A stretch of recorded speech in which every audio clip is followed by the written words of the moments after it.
Good morning, students. How are you? Students, I hope you are well at home. Students, आपको पहले ही बता चुका हूँ मैं कि बहुत जल्द ही आपका जो टेस्ट होगा, और ये टेस्ट जो है अपनी जो ऐप है, स्कूल ऐप, उस ऐप के ऊपर जो है मैसेज के अंदर जो आपको नोटिफिकेशन मिल जाएगी कि कौन सी डेट को जो एग्ज़ाम होने वाला है। और एग्ज़ाम के अंदर जो लेसन बताए हैं आप लोगों को, हिस्ट्री के जो थर्ड और फोर्थ लेसन, जिसके नेम है the first cities Harappan civilisations, and fourth lesson का नेम है the Vedic culture and Catholic settlements.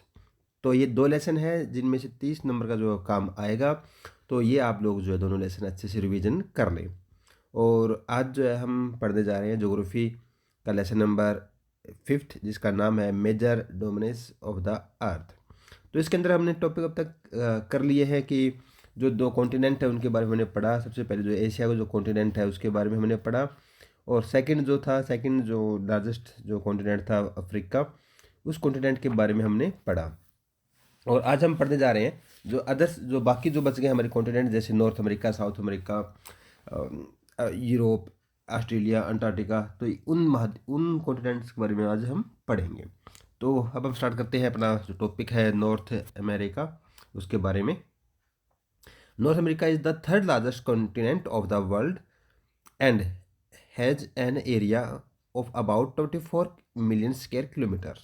तो बच्चों यहाँ पर ये कहता है कि जो नॉर्थ अमेरिका है ना, वो तीसरा सबसे बड़ा कॉन्टिनेंट है, तीसरा सबसे बड़ा महाद्वीप है, और इसका जो एरिया बताया गया है वो है 24 मिलियन स्क्वायर किलोमीटर। तो इतना इसका एरिया है। It lies entirely in the northern and western hemisphere. तो ये कहता है कि ये हमें जो है नॉर्थर्न और वेस्टर्न जो हेमिस्फेयर है उसके अंदर इसकी लोकेशन है। North America is surrounded bye 3 oceans. कहता है कि जो नॉर्थ अमेरिका है ना, वो 3 साइड से जो है वो कवर्ड है। To its west is the Pacific oceans, to its east in the Atlantic oceans, and to the north is the Arctic oceans. तो यहाँ पर ये कहता है कि इसके जो वेस्ट यानी कि पश्चिम की साइड जो है ना, इसके पैसिफिक ओशियन है, ईस्ट की साइड जो है अटलांटिक ओशियन है, और जो नॉर्थ की साइड जो है arctic ocean. It is linked of South America by the isthmus of Panama, and is separated from Asia by the Bering strait. तो ये कहता है कि जो साउथ अमेरिका के साथ जो है इसका लिंक्ड है, वहाँ पर जो पनामा कैनाल है, जैसे स्वेज कैनाल है वैसे पनामा कैनाल है, तो वहाँ से जो ये लिंक्ड है उनके साथ, और एशिया के साथ जो है ना ये ब्रिंग स्ट्रीट से जो है ना ये लिंक्ड है। नेक्स्ट हमारा साउथ अमेरिका, जो कि फोर्थ लार्जेस्ट कॉन्टिनेंट है। South America is the fourth largest continent of the world. It has an area of about 18 million square kilometre. Second कहता है ये it is situated in the southern and western hemisphere, और इसकी जो location है वो southern और western hemisphere के अंदर है। The equator and the tropic of Capricorn pass through this continent. तो थर्ड पॉइंट के अंदर कहता है कि जो इक्वेटर लाइन यानी कि जो हमारी भूमध्य रेखा 0 डिग्री जो लैटिट्यूड है वो, और ट्रॉपिक ऑफ कैंसर जो कि 23.5 डिग्री साउथ, वो दोनों जो है ना पास होती है इसे कॉन्टिनेंट से। This continent is surrounded bye 4 different ocean. तो इसके चारों तरफ जो 4 डिफरेंट जो है ओशियंस हैं। पहला है कैरिबियन सी, जो कि नॉर्थ साइड इसके आता है। साउथर्न ओशियन की साइड जो है ना वो आ जाता है साउथर्न ओशियन, और साउथ अटलांटिक ओशियन आ जाता है, एंड पैसिफिक ओशियन आ जाता है इसके ईस्ट के अंदर। फिफ्थ है the Andes mountain runs through the western part of the continent. It is the longest mountain range in the world. तो बच्चों जो एंडीज माउंटेन रेंज है वो इस माउंटेन के वेस्टर्न पार्ट के अंदर जो ना फ्लो करती है, रन करती है, और ये है सबसे लार्जेस्ट माउंटेन रेंज यानी सबसे लंबी जो है ये माउंटेन रेंज यानी श्रृंखला है संसार के अंदर। Amazon, the largest river in the world in terms of about flow through this continent। उसके बाद कहता है कि यहाँ पर जो सबसे लार्जेस्ट यानी सबसे बड़ी जो नदी है संसार की अमेजोन, वो इसी कॉन्टिनेंट के ऊपर जो है वो पाई जाती है, और जिसके अंदर जो है बहुत ज़्यादा जो पानी उसके अंदर फ्लो करता है। जैसे कि इसमें एंडीज जो माउंटेन रेंज की बात बात करी थी, तो ये साउथ अमेरिका है, तो एंडीज जो माउंटेन रेंज है वो इसके बिल्कुल जो है पैरेलल जो है वो चलता है अपने यहाँ इसके यहाँ। इसके बिल्कुल पैरेलल चलता है। तो यहाँ पर जो एंडीज माउंटेन रेंज है उसके साथ ही जो नॉर्थ अमेरिका के अंदर जो ना रॉकीज माउंटेन रेंज है, इसके वो पैरेलल जो है वो चलती है। एक तरह से आपस में जो है ये मिली हुई है रेंज आपस में ये। उसके बाद जो है ये जो एशिया है उसके अंदर हिमालयन माउंटेन रेंज जो है ना वो पाई जाती है यहाँ पर। और यूरोप के अंदर जो है ना यहाँ पर यूरेशिया या नाम की एक जो है ना वो माउंटेन रेंज है। तो इस तरह से जो है ना ये डिफरेंट पार्ट के अंदर डिफरेंट माउंटेन रेंज जो यहाँ पर पाई जाती है। नेक्स्ट हमारा Antarctica. Antarctica lines within the Antarctic circles and it's permanently covered with thick ice sheet. Therefore, this large continent does not have any permanent human settlements. तो यहाँ पर ये कहता है कि ये जो है अपना अंटार्कटिक जो कॉन्टिनेंट, ये परमानेंटली जो ना आइस कवर्ड एरिया है, ये बिल्कुल परमानेंट यहाँ पर आइस जो ना हमेशा कवर रहती है।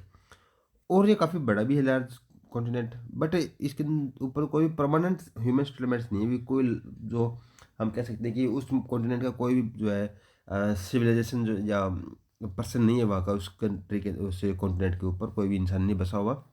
It is also called the white continent as it is covered with ice and snow throughout the year. और इस कॉन्टिनेंट को जो ना वाइट कॉन्टिनेंट भी बोलते हैं, सफ़ेद महाद्वीप भी बोलते हैं।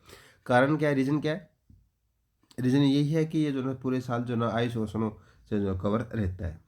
थर्ड है, it is completely in the southern hemisphere and the extending of the eastern and western hemisphere. उसके बाद कहता है कि ये जो टोटली जो है ना कंप्लीट जो ना ये साउथर्न हेमिस्फेयर के अंदर है और ईस्टर्न एंड वेस्टर्न हेमिस्फेयर के अंदर भी जो ना ये पार्ट आ जाता है। It is surrounded by southern sea, और ये जो है ना साउथर्न सी जिसके पास से लगता है चारों तरफ से। Many countries have research station in Antarctica. On 9 January 1982 the Indian team established the research centre station named दक्षिण गंगोत्री। तो बच्चों यहाँ पर कहता है कि यहाँ पर जो है डिफरेंट कंट्रीज़ के जो ना डिफरेंट रिसर्च स्टेशन जो है उन्होंने स्टैब्लिश किए हुए हैं।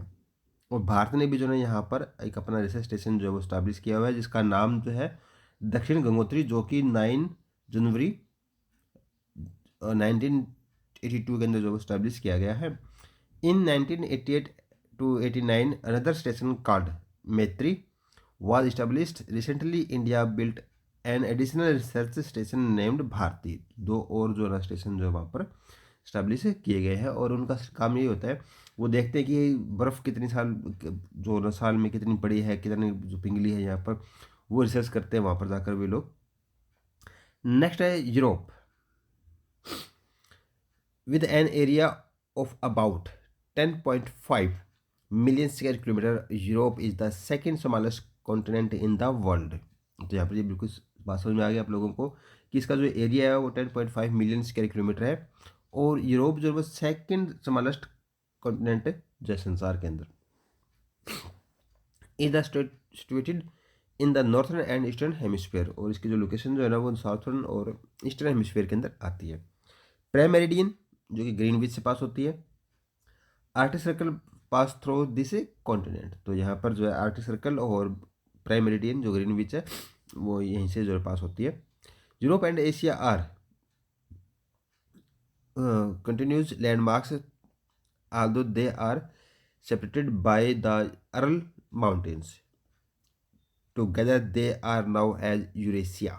तो बच्चों यहाँ पर कहता है कि जो यूरोप और एशिया है दोनों कॉन्टिनेंट आपस में जो लैंडमार्क से जुड़े हुए हैं और इनको जो अलग करते हैं वो एक अरल माउंटेन है जिसको जो है ना यूरेशिया भी यूरोप प्लस में एशिया के नाम से भी जो इसको जाना जाता है। Europe is surrounded bye Arctic ocean in the north, the Atlantic Ocean in the west and the Mediterranean Sea in the south।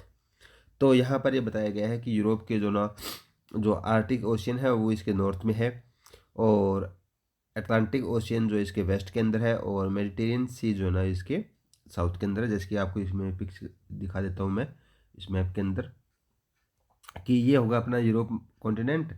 तो यहाँ पर जो है नॉर्थ साइड जो है इसके अटलांटिक ओशियन आ जाता है और इसके सॉरी वेस्ट वाली साइड जो है ना वो अटलांटिक ओशियन आ जाता है। इस साइड जो है ना वो आर्टिक ओशियन आ जाता है और यहाँ पर जो है ना वो मेडिटेरियन सी जो वो आ जाता है। तो इस साइड और यहाँ पर जो है ना आपस में ये जुड़े हुए हैं। तो यहाँ हम देख सकते हैं कि किस तरह से इसका जो है एक्सटेंशन होता है। The straight of Gibraltar separates Europe और अफ्रीका। तो यहाँ पर ये कहता है कि जो स्ट्रेट ऑफ गिब्राल्टर है वो दोनों को जो है आपस में इधर से यूरोप हो गया, इधर से ये अफ्रीका हो गया, इन आपस में जो है इस पार्ट से जो है ये जुड़े हुए हैं। ऑस्ट्रेलिया, seventh and last अपना continent. The Australia has an area of about 8.51 million square kilometer and is the smallest continent in the world. उसके बाद कहता है second, it lies entirely in the southern hemisphere, it is often called the island continent as it is surrounded by ocean and sea on all side.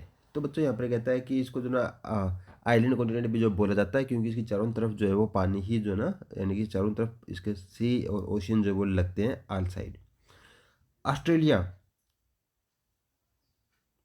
Is surrounded by Indian ocean in the west, southern ocean in the south, Pacific ocean in the east and Arafura sea in the north. तो यहाँ पर ये अलग अलग बताए गए हैं कि इसके जो वेस्ट वाली साइड है वहाँ पर जो इंडियन ओशियन लगता है, साउथर्न ओशियन जो लगता है इसके साउथ के अंदर, और पैसिफिक ओशियन लगता है इसके वेस्ट के अंदर, और एराफुरा एशिया सी जो वो लगता है इसके नॉर्थ के अंदर। फोर्थ है the Great Barrier Reef around the north eastern coast of Australia is unique features of this continent. It is made of corals and is a great attraction for tourist. तो बच्चों यहाँ पर जो ना एक तरह के हम कह सकते हैं कि ये द ग्रेट बैरियर रीफ जो ना, रीफ जो एक तरह की जो हम यहाँ कहेंगे कि लेक है, और ये काफ़ी फेमस है, और ये कोराल से बनी हुई है, एक तरह की जो कोराल जो ना काफ़ी मैक्रोज जो ऑर्गेनिज्म यानी कि बहुत सूक्ष्म जीव होते हैं उनसे बने होते हैं, या हम यूँ कह सकते हैं कि हम मोंगा से जो ना ये बनी हुई है। टूरिस्ट के लिए काफ़ी अट्रैक्शन रहता है यहाँ पर। फिफ्थ है Australia is the only continent which is also a country. तो ऑस्ट्रेलिया कहता है कि ये एक ऐसा कॉन्टिनेंट है जहाँ पर एक कंट्री जो पाए जाते हैं। Along with New Zealand and other near by island is it is called Australia Australia. तो यहाँ पर कहता है कि न्यूजीलैंड और उसके पास पास जो आइलैंड जो लगते हैं वो सब मिलकर जो ना एक ऑस्ट्रेलिया जो ना वो बनाते हैं, जो सभी मिलकर जो ना, जैसे इसके आसपास जो और भी कॉन्टिनेंट जो कंट्रीज है छोटी छोटी और आइलैंड है, जैसे हम देख सकते हैं यहाँ पर कि ये जो ऑस्ट्रेलिया है इधर, और ये जो दिख रहा है यहाँ पर ये न्यूजीलैंड है, उसके आसपास के जो भी छोटे छोटे जो आइलैंड है वो सारे सारे इसकी जो ना वो पार्ट है। तो इस प्रकार से ये हमारे सारे कॉन्टिनेंट हो जाते हैं। उसके बाद हमारा नेक्स्ट टॉपिक हाइड्रोस्फीयर, जिसमें हम देखेंगे कि जो जल संबंधी यानी कि जो वाटर बॉडीज इसके अंदर जो आ जाते हैं। The hydrosphere consist of water on and below the surface of the earth as well as in the atmosphere. ये कहता है कि जो हाइड्रोस्फीयर है वो एक तरह से जो ना हम पानी को जो ना वो लेंगे जो अपनी इस अर्थ के सरफेस के ऊपर जो पाया जाता है, और साथ में पाया जाता है हमारे एटमोसफेयर के अंदर। It includes water in all forms such as the ocean, sea, rivers, lake, underground water, water vapours and ice sheets. तो कहता है कि जो हाइड्रोस्फीयर है उसके अंदर जितनी भी जो वाटर बॉडीज उसमें हम इंक्लूड करते हैं। फॉर एग्जाम्पल जैसे ओशियन के अंदर है, सी के अंदर है, रिवर के अंदर है, लेक्स के अंदर है, अंडरग्राउंड जो वाटर है उसको, और वाटर वेपर यानी कि जो जो जलवाष्प जिसको हम बोल देते हैं, एंड आइस शीट यानी कि जो स्नो कवर्ड एरिया है। About 2/3 of the earth surface in covered by water bodies like ocean, sea, lakes and rivers. तो कहता है कि 71% जो ना यानी 2/3 एरिया जो है वो हमारा पानी से ही ढका हुआ है अपने अर्थ के अंदर, चाहे वो ओशन से हो, चाहे सी हो, लेक हो, रिवर हो, इनसे। Earth is also termed as the blue planet, और इसी कारण जो ना जो अर्थ है उसको ब्लू प्लानिट यानी कि नीला ग्रह जो उसको बोला जाता है। 97% of the water present on earth is in the form of ocean and seas. कहता है कि 97% जो पानी है वाटर है वो हमारे ओशियन और सी के अंदर जो वो पाए जाते हैं। The salty water of sea can not be use directly by us. कहता है कि जो सी के अंदर जो पानी पाया जाता है वो साल्टी वाटर है, काफ़ी खारा पानी होता है, और हम इसको डायरेक्टली जो इसको यूज़ नहीं कर सकते। So only 3% of fresh water is available. तो कहता है कि अपनी जिस अर्थ के ऊपर 3% जो है ना फ्रेश वाटर है जो अवेलेबल है। About 70% of this fresh water is present in the form of glaciers and snow at poles and on the mountain peaks. तो कहते हैं 3% के अंदर अगर हम बात निकाल देते हैं 3% जो फ्रेश वाटर है उसमें 70% पानी जो है ना वो जो एट टाइम प्रेजेंट जो है ना वो ग्लेशियर, सनो और पोल्स जो माउंटेन है वहाँ पर जो है वो पाया जाता है। तो अब बचा है हमारे पास जो है सिर्फ 30% नहीं 3% का जो है 30% जो हमारे बचा है। Rainy water is the primary source of fresh water which the get from rivers, lakes, pond and underground water. तो उसके बाद कहता है कि जो रेनी वाटर है वो प्राइमरी सोर्स है हमारे फ्रेश वाटर का, जो कि हमें reverse, lake, Pond's and underground water के अंदर जो है वो पाया जाता है। तो बच्चों आज के लिए हम इतना ही करेंगे। उसके बाद जो नेक्स्ट टॉपिक जो होगा वो हमारे हम इसको जो ओशियंस है एटमॉस्फेयर के अंदर उनको डिवाइड करेंगे। जैसे हमने डिवाइड किया था कॉन्टिनेंट को वैसे ओशियंस को हम डिवाइड करेंगे। उसके बाद जो हम वो नेक्स्ट टॉपिक जो है वो पढ़ेंगे। फ्रेंड्स तब तक के लिए thank you and have a nice day.